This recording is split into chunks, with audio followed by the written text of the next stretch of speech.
شہر کے ایک پرانے محلے میں زویا اس کا چھوٹا بھائی علی رہتے تھے۔ زویا اپنی ماں کے جانے کے بعد علی کی ماں کی طرح دیکھ بھال کرتی تھی۔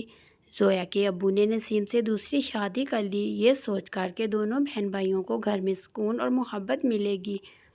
لیکن نسیم کے دل میں نرمی نہیں تھی۔ شروع میں تو وہ ٹھیک رہی، مگر پھر اس نے دونوں بہن بھائیوں پر سختی کرنا شروع کر دی۔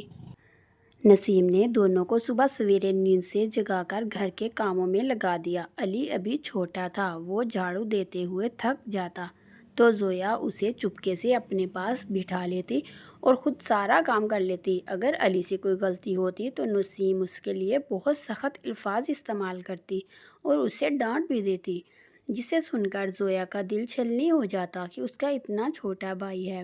زویا اپنے بھائی کو ہر مصیبت سے بچانے کی کوشش کرتی اور اسے ہمیشہ ہمت دلاتی رہتی اور اسے ماں جیسا پیار کرتی اور سوچتی کہ شادی کے شروع کے دنوں میں اور جب بابا گھر ہوتے ہیں تو یہ ہماری ماں ہم سے تو بہت پیار کرتی ہے، لیکن ان کے جاتے ہی اس کو کیا ہو جاتا ہے۔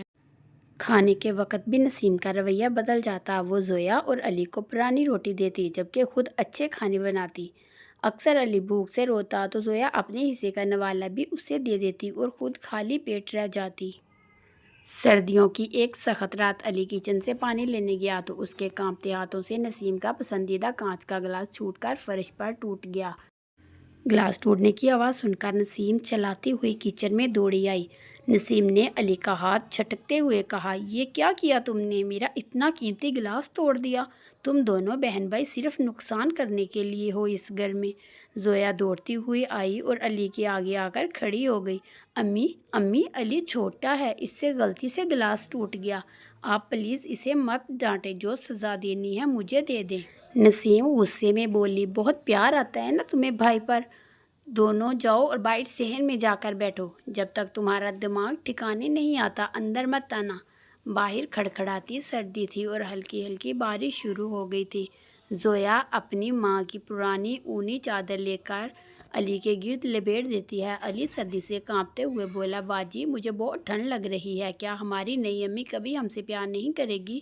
کیا ہم ہمیشہ ایسے ہی رہیں گے؟ زویا نے علی کو اپنے سینے سے لگا کر گرمائش دینے کی کوشش کی اور کہا، نہیں علی بھیا، ایسا مت کہو، اللہ سب دیکھ رہا ہے، ہم صبر کریں گے اور امی کے لیے دعا کریں گے، دیکھنا ایک دن وہ ہم سے بہت پیار کریں گی۔ سردی کی شدت سے زویا کی ہمت جواب دے گئی اور وہ وہیں نڈال ہو کر بے ہوش ہو گئی۔ رات کے آخری پہر جب نسیم کا غصہ ٹھنڈا ہوا اور وہ باہر آئی تو منظر دیکھ کر اس کے پاؤں تلے سے زمین نکل گئی۔ علی زویا کا سر اپنی گود میں لیے رو رہا ہے اور زویا بے ہوش پڑی ہے۔ نسیم بری طرح ڈر گئی، یا الہی، یہ میں نے کیا کر دیا؟ اگر ان بچوں کو کچھ ہو گیا تو میں سب کو کیا منہ دکھاؤں گی؟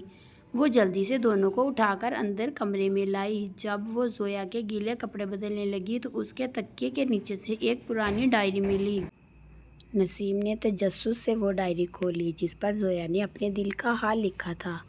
پیاری ماں، آج امی ہم سے بہت ناراض تھیں، انہوں نے ہمیں کھانے کو بھی نہیں دیا، لیکن ماں میں ان سے نفرت نہیں کرتی، شاید وہ اپنے کسی دکھ کی وجہ سے سخت ہو گئی ہیں۔ میں ہر رات اللہ سے دعا کرتی ہوں، یا اللہ ہماری امی کے دل میں ہمارے لیے نرمی پیدا کر دے، میں ان کی بہت زیادہ خدمت کروں گی تاکہ وہ مجھے اپنی سچی بیٹی مان لے۔ یہ الفاظ پڑھنا تھے کہ نسیم کے دل پر جیسے بجلی گر پڑی، اس کی آنکھوں میں پچھتاوے کے آنسو متلانے لگے۔ وہ اس معصوم بچی پر ظلم کر رہی تھی جو رات کو اٹھ کر اس کے لیے دعائیں مانگتی تھی۔ اگلی صبح جب علی اور زویا کی آنکھ کھلی تو کمرہ گرم تھا اور سامنے میز پر گرما گرم ناشتہ اور دودھ سجا ہوا تھا۔ نسیم ان کے پاس بیٹھی رو رہی تھی۔ زویا ڈر کے پیچھے ہٹنے لگی تو نسیم نے تڑپ کر دونوں کو اپنے گلے سے لگا لیا۔ نسیم نے روتے ہوئے کہا، مجھے معاف کر دو میرے بچوں، میں اندھی ہو گئی تھی، میں تم جیسے فرشتوں کو پہچان نہ سکی، آج سے تم اس گھر کے نوکر نہیں، میری جان اور میری اولاد ہو، مجھے ایک بار امی کہہ کر پکارو۔ علی اور زویا نے نسیم کے آنسو پونچھے اور کہا، امی ہم آپ سے بہت پیار کرتے ہیں۔ محلے کے لوگ حیران تھے کہ جو نسیم اتنی سخت تھی وہ آج بچوں کو اپنے ساتھ ہاتھ سے نوالے کھلا رہی تھی اور انہیں اسکول کے لیے تیار کر رہی تھی، لیکن صرف زویا اور علی جانتے تھے کہ صبر اور دعا اور محبت دنیا کے سخت ترین دل کو بھی موم کر سکتی ہے۔